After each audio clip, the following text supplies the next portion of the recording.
नुआपड़ारे आंतर्जातिक श्रमिक दिवस पालित। नुआपड़ा जिल्ला रे आज आंतर्जातिक श्रमिक दिवस पालित हो जाइछि। जिला प्रशासन और जिला श्रम विभाग पक्षरु स्थानीय कल्याण मंडप ठारे जिलापाल मधुसूदन दास को सभापतित्व रे आयोजित एही सभारे मुख्य अतिथि भावे नुआपड़ार मान्यवर विधायक राजेंद्र ढोलकिया जोग देइथिले।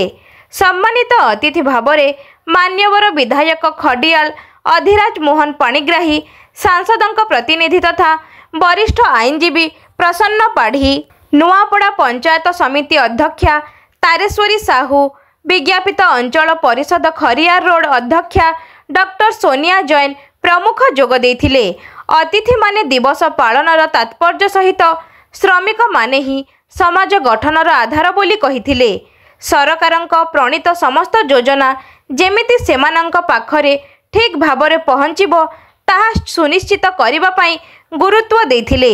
आंचलिक श्रम आयुक्त रवींद्र बारला स्वागत संभाषण देवा सहित उभय केंद्र और राज्य सरकारक पक्षरु श्रमिकों कल्याण पई करा जाउथुबा योजनार विभिन्न दिग उपरे आलोकपात करिथिले।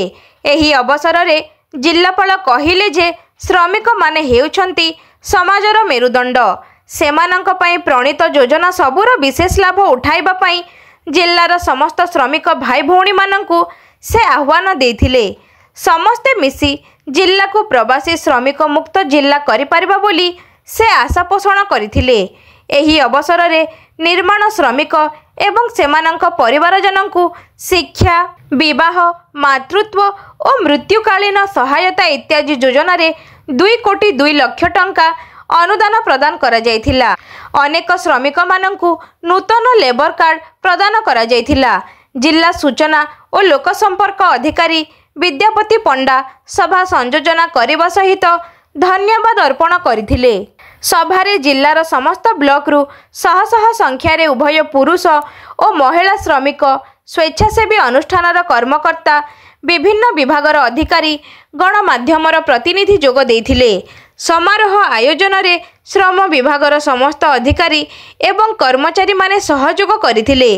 आंतर्जातीय श्रम दिवस पालन अवसर रे जिल्लार विभिन्न प्रांतरु आसीथिबा श्रमजीवी माने बेस उत्साहित थिले।